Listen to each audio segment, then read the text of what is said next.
Chapter 2, Pediatric, Respiratory, Anatomy and Physiology.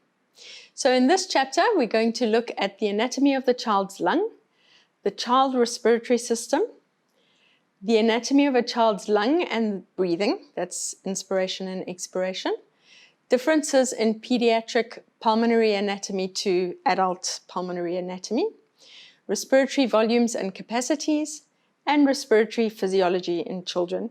Now, I know that for some of you, this will be a little bit of a recap, but sit back and enjoy anyway. And let's just refresh ourselves on respiratory anatomy and physiology to orient our minds to spirometry. So the educational aims of this chapter are that you will be able to recall normal anatomy and physiology of the respiratory system, identify general functions of the respiratory system, name and describe the organs and their functions in the respiratory system, explain how inspiration and expiration are accomplished, describe the muscles in normal breathing as well as in the forced vital capacity maneuver, examine the influence of lung compliance and elastic recoil on respiration, identify the factors affecting airflow resistance, explain the mucociliary escalator, describe each of the respiratory volumes and capacities, describe the differences in pediatric to adult respiratory anatomy, and explain pediatric respiratory physiology. Let's look first of all at the anatomy of the child's lung. The anatomy of a child's lung is very similar to that of an adult, but young children have different respiratory physiology compared to older children and adults. The lungs are a pair of air-filled organs consisting of spongy tissue called lung parenchyma. 3 lobes or sections make up the right lung, and the 2 lobes make up the left lung. The lungs are located on either side of the thorax or chest and function to allow the body to receive oxygen and to get rid of carbon dioxide, which is the waste gas from metabolism. So to understand the anatomy of the pediatric lung and lung disease in children, it is important to take a look at the entire respiratory system. So let's look at the anatomy of the pediatric respiratory system divided into 2 parts. So firstly, let's look at pediatric anatomy. So outside of the thorax, that is the chest cavity, the airways include the supraglottic, which is the epiglottis, the glottic, airway opening of the trachea, and the infraglottic, trachea regions. The intrathoracic airway includes the trachea, 2 main stem bronchi, all the bronchi and bronchioles that conduct air to the alveoli, and the main function is conducting air in and out of the lungs. Then we look at the pediatric lung anatomy. So lung anatomy includes the lung parenchyma, which is the portion of the lung where gas exchange takes place, and it is subdivided into lobes and segments that are made up of the smallest airways, which are the respiratory bronchioles, the alveoli, and the alveolar ducts. So all of this can be looked at in figure 2.1. The respiratory system is a complex biological system comprised of several organs that facilitate the inhalation and exhalation of oxygen and carbon dioxide in living organisms. For all air-breathing vertebrates, respiration is handled by the lungs, but these are far from the only components of the respiratory system. In fact, the system is composed of the following biological structures: the nose, the nasal cavity, the mouth, the pharynx, the larynx, the trachea, the bronchi, the bronchioles, the lungs, and the muscles of respiration. So respiration and breathing, those 2 terms, what is the difference between them? So respiration is a multi-step process involving the respiratory system, the circulatory system, and the tissue cells. Unfortunately, the word respiration is often used instead of breathing, which can be confusing. When it is used in its technical sense, the term respiration refers to more than just breathing. Respiration is often said to involve 4 processes. The respiratory system is involved in the first 2 steps. So breathing, another name for breathing is ventilation, the inhalation of oxygen and the exhalation of carbon dioxide. External respiration, which is gas exchange between the lungs and the bloodstream, whereby oxygen leaves the lungs, goes into the bloodstream, while carbon dioxide moves in the opposite direction. Internal respiration is gas exchange between the bloodstream and the tissue cells. Oxygen leaves the bloodstreams, enters the tissue cells, whilst carbon dioxide moves in the opposite direction. And lastly, cellular respiration. And this is the chemical reaction between oxygen and carbohydrates inside the tissues of the cells. So let's look in more detail at each one of the anatomical components of the respiratory system. So starting with the nose and the nasal cavity. So the nose and the nasal cavity constitute the main external opening of the respiratory system. Although the nose is typically credited as being the main external breathing apparatus, its role is actually to provide support and protection to the nasal cavity. The cavity is lined with mucous membranes and little hairs that can filter the air before it goes into the respiratory tract. These hairs trap harmful particles such as dust, molds, pollens, and prevents them from reaching any of the internal components of the respiratory system. At the same time, the cold outside air that we breathe is warmed up and moistened before going through the respiratory tract. During exhalation, the warm air that is eliminated returns the heat and moisture back to the nasal cavity. So this forms a continuous process. The oral cavity, which is the mouth, is the only other external component that is part of the respiratory system. The function of the mouth is to supplement inhalation of air, particularly when the nose is obstructed. So the mouth does not possess the ability to sufficiently warm the air breathed in, and it also lacks the filter that the nose provides. The pathway leading from the mouth is shorter, the diameter is wider, and this means that more air can enter the body through the mouth. The pharynx is a funnel made from muscles that act as an intermediary between the nasal cavity and the larynx and esophagus. The epiglottis is a little flap that performs a vital task by switching access between the esophagus and the trachea. This ensures that air will travel through the trachea, but that food which is swallowed and travels through the pharynx is diverted to the esophagus. The trachea connects the laryngopharynx to the trachea. It is located near the anterior section of the neck, just below the hyoid bone. The epiglottis is part of the larynx, as are the thyroid cartilage, the cricoid cartilage, and the vocal folds. Both cartilages offer support and protection to other components, such as the vocal folds and the larynx itself. The vocal folds are mucous membranes that tense up and vibrate in order to create sound, hence the term voice box. The pitch and volume of these sounds can be controlled by modifying the tension and speed of the vocal folds. The trachea is a longer section of the respiratory tract that has several C-shaped hyaline cartilaginous rings, which are lined with pseudostratified ciliated columnar epithelium. The trachea is more commonly referred to as the windpipe, and it connects the larynx to the bronchi. The role of the trachea is in filtering the air prior to the air entering the lungs. Looking at the bronchi, the lower end of the trachea splits the respiratory tract into two branches that are named the primary bronchi. These first run into each of the lungs before further branching off into smaller bronchi. These secondary bronchi continue carrying the air to the lobes of the lungs, then split further into tertiary bronchi. The tertiary bronchi then split into even smaller sections that are spread out through the lungs called bronchioles. Each one of these bronchioles continues to split into even smaller parts called terminal bronchioles. At this stage, these tiny bronchioles number in the millions and are less than 1 millimeter in length and work to conduct the air to the lungs' alveoli. The larger bronchi contain C-shaped cartilaginous rings, like the ones in the trachea, that keep the airway open. As the bronchi get smaller, so do the rings that become progressively more widely spaced. The tiny bronchioles do not have any kind of cartilage and instead rely on muscles and elastins. This branching system ensures that the air from the trachea reaches all regions of the lungs. Besides simply carrying the air, the bronchi and bronchioles also possess mucus and cilia that further refine the air and get rid of any leftover environmental contaminants. The walls of the bronchi and the bronchiole contain muscle tissue, which can control the flow of air going into the lungs.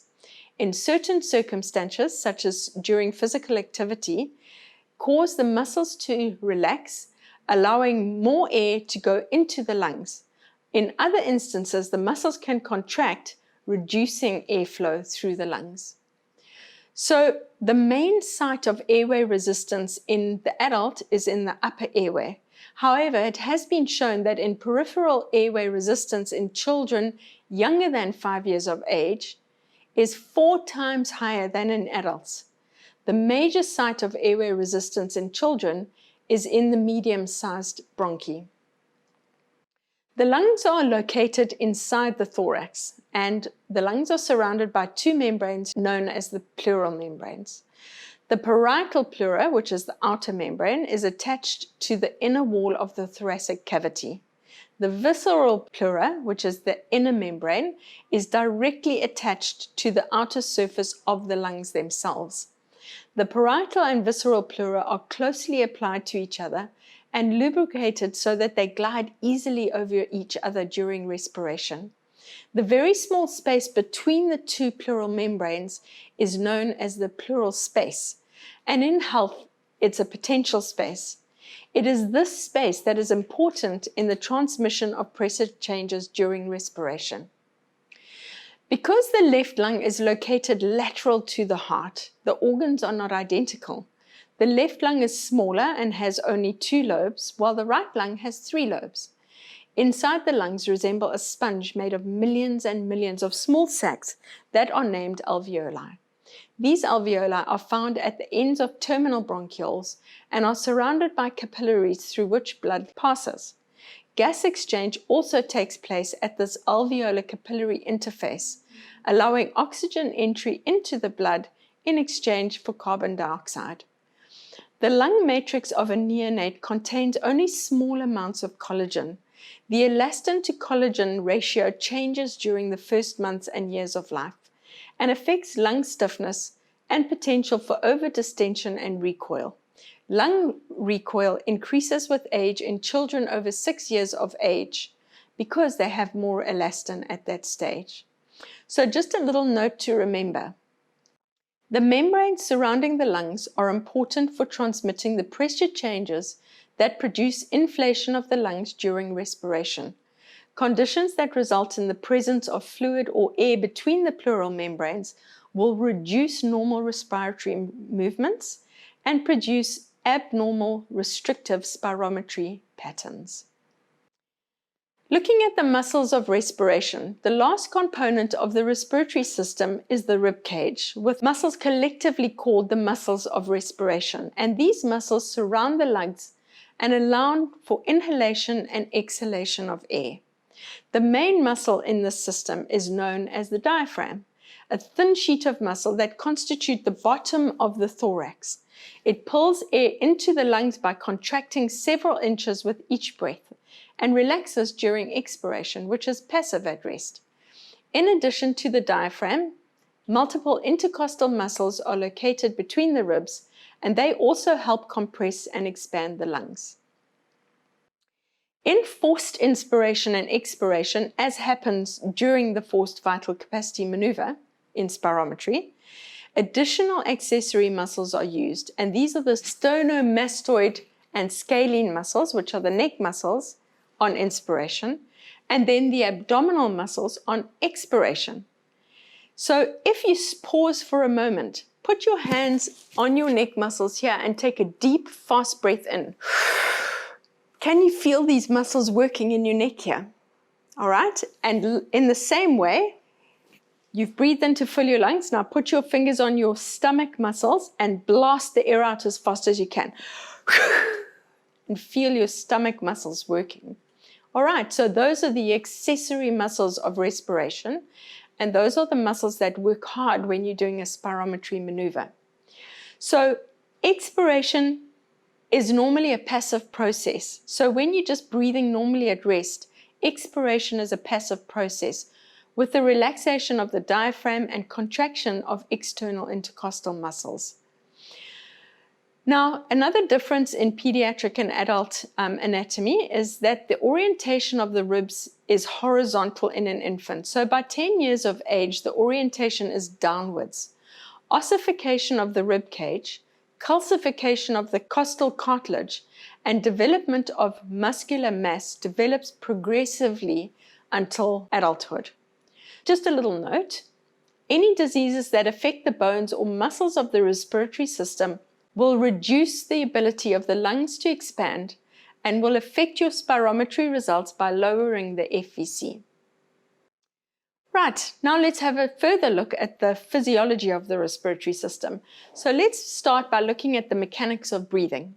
So the action of breathing in and out is due to changes of pressure within the thorax, in comparison with outside. This action is known as external respiration. When we inhale, the intercostal muscles between the ribs and the diaphragm contract to expand the chest cavity. The diaphragm flattens and moves downwards, and the intercostals move the rib cage upwards and out. This increase in size decreases the internal air pressure, so air from the outside at a now higher pressure than that inside the thorax rushes into the lungs to equalize the pressures. When we exhale, the diaphragm and the intercostal muscles relax again and return to their resting positions. This reduces the size of the thoracic cavity, thereby increasing the pressure and forcing the air out of the lungs. The rate and depth at which we inhale and exhale is controlled by the respiratory center within the medulla oblongata in the brain. Inspiration occurs due to increased firing of inspiratory nerves, and so the increased recruitment of motor units within the intercostals and diaphragm. Exhalation, on the other hand, occurs due to a sudden stop in impulses along the inspiratory nerves. Our lungs are prevented from excess inspiration due to stretch receptors within the bronchi and the bronchioles, which send impulses to the medulla oblongata in the brain when stimulated, and the chest wall. Our breathing rate is controlled by chemoreceptors within the main arteries, which monitor the levels of oxygen and carbon dioxide within the blood. If oxygen saturation falls, ventilation accelerates to increase the volume of oxygen inspired. If levels of carbon dioxide increase, a substance known as carbonic acid is released into the blood, which causes the hydrogen ions to be formed. An increase in the concentration of hydrogen ions in the blood stimulates increased ventilation rates, and this also occurs when lactic acid is released into the blood following high-intensity exercise. Breathing rate can also be consciously increased or decreased. Now, very importantly, when it comes to understanding spirometry, we need to just say a quick word on lung compliance and elastic recoil on respiration. So, lung compliance is the ability of the lungs to expand. Low compliance indicates a stiff lung and means extra work is required to bring in a normal volume of air. This occurs as the lungs, in this case, become fibrotic, so they lose their distensibility and they become stiffer. In a highly compliant lung, as an emphysema, the elastic tissue is damaged by enzymes. So elastic recoil is the ease at which the lungs spring back after having been expanded. Elasticity is the opposite or reciprocal of compliance, a measure of the resistance of the system to expand. Elasticity occurs because of the elastin in the elastic fibers in the connective tissue of the lungs, and because of the surface tension of the film of fluid that lines the alveoli. The elasticity of the lungs is affected by many respiratory diseases. The infant chest wall is remarkably compliant, and compliance decreases with increasing age. So, the elastic recoil of an infant's chest wall is close to zero, and with age increases because of the progressive ossification of the rib cage and increased intercostal muscle tone. So the factors that affect respiratory airflow resistance. Airway resistance is the resistance of the respiratory tract to airflow during inhalation and expiration. Airway resistance cannot be measured by spirometry, but it is measured by other pulmonary function tests, one being body plethysmography. So a little note is that as the lung expands during inspiration, the diameter of the airways increases. As the lung volume reduces during expiration, the airway diameter is also reduced. Let's look at the mucociliary escalator. So the mucociliary escalator covers most of the bronchi, bronchioles, and the nose. It is composed of two basic parts, the mucus-producing goblet cells and ciliated epithelium. So the cilia are tiny little hairs in the airways that are continually beating, pushing mucus up and out into the throat. The mucociliary escalator is a major barrier against infection. Microorganisms hoping to infect the respiratory tract are caught in the sticky mucus in the airway and moved up by the mucociliary escalator. Smoking and passive exposure to tobacco smoke can affect the mucociliary escalator, making these people more prone to uncleared secretions and infection.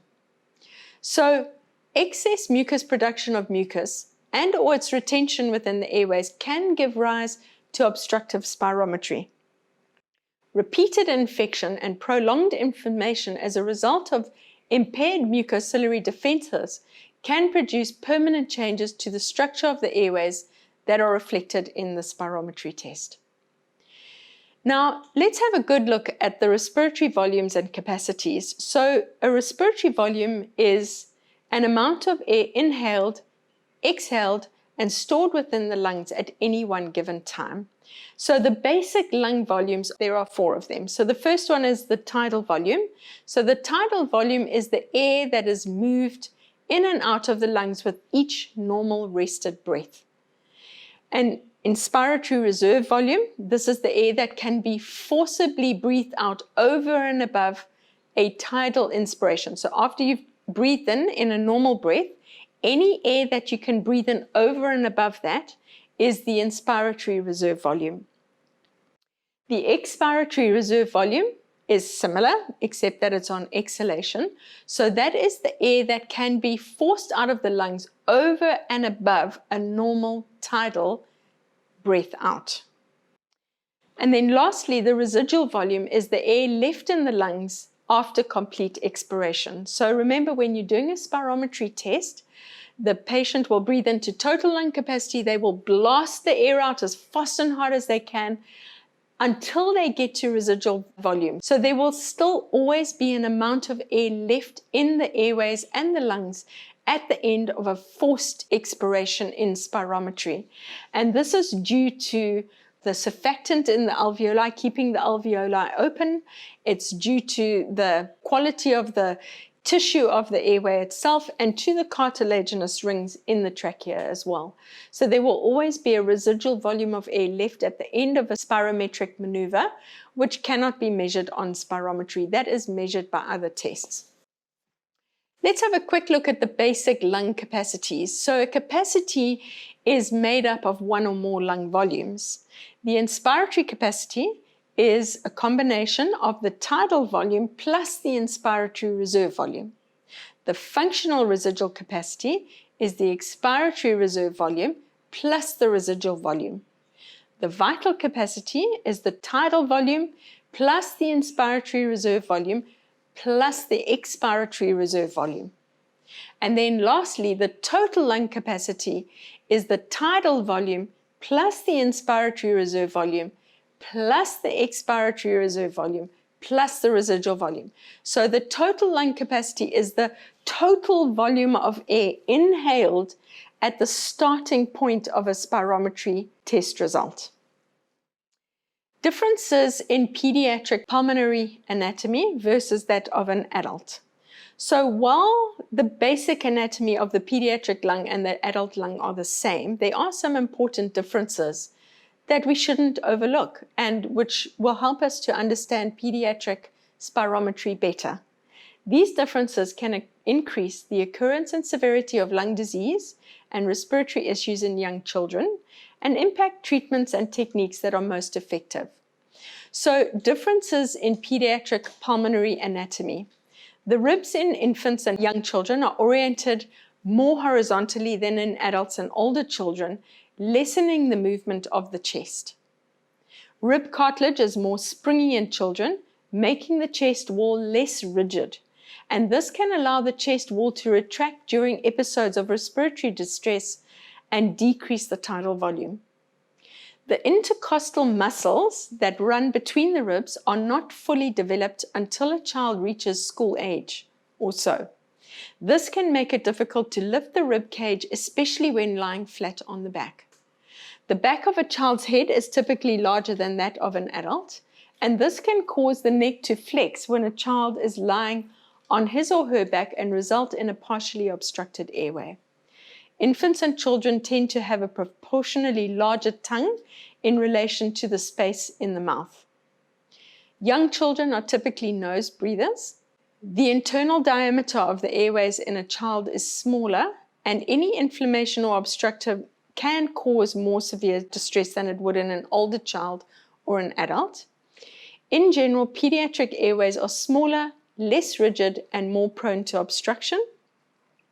And lastly, children have higher respiratory rates than adults, making them more susceptible to agents in the air. The anatomy of a child's lungs and other components of the pulmonary system make treating pediatric lung disease a very specialized practice. Children are unique, and effective treatments and approaches need to be as well.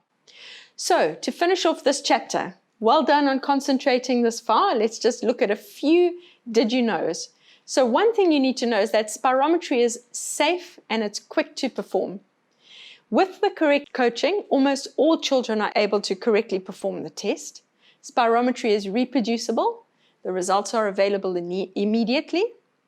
Spirometry results can be compared with normal reference values, allowing detection and quantification of abnormal lung function. Spirometer performance and testing methods have been standardized, so that makes it very easy for us to get standardized results. A spirometry test starts at total lung capacity, the point at which the lungs are full, and it ends at the start of residual volume, when every last bit of air has been breathed out of the lungs as forcibly as possible. Another name for the start of the test is the total lung capacity, and the name for the end of the test could be residual volume, indicating that we've breathed out all the air and that what left is now a residual volume.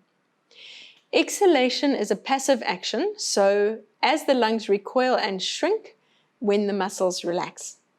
Each lung holds about 300 million alveoli, creating a surface area the size of a tennis court, and we need a huge surface area in the lungs for the exchange of oxygen and carbon dioxide. You are able to produce sounds because of the air that you breathe. The vocal cords are found in the larynx and allow you to speak. Air passes over those folds and they vibrate, and it is these vibrations that are heard as sound. During inhalation, the diaphragm, which is the thin sheet of dome-shaped muscle that separates the chest and abdominal cavities, that diaphragm contracts, moves down, increases the space in the chest cavity, and reduces the pressure in the chest. At the same time, the muscles between the ribs contract, pull the rib cage upwards and outwards, and air is sucked into the chest. During exhalation, the exact opposite occurs. So, the respiratory system does more than simply move oxygen into and out of our lungs. The structure of the respiratory system interacts with the structures of the skeletal, circulatory, and muscular systems to help us to smell, speak, move oxygen into and out of the bloodstream. In healthy people, age-related reductions in lung function seldom lead to symptoms, but they can contribute to an older person's reduced ability to do vigorous exercise. Asthma, once upon a time, was treated with psychotherapy, but modern science has shown that asthma is a chronic lung disease because the airways become inflamed and narrowed. It is a physical illness that can be exacerbated by psychological factors. Between the 1930s and 1950s, however, people thought that the roots of asthma were psychological. Therefore, treatments for asthma focused mainly on psychoanalysis. Therapists even interpreted a child's asthmatic wheezing as a suppressed cry for his or her mother. And I can say that knowing that, I'm very glad that I didn't have asthma back in the 1930s, 1950s. Thank you very much, and we will soon move on to Chapter 3.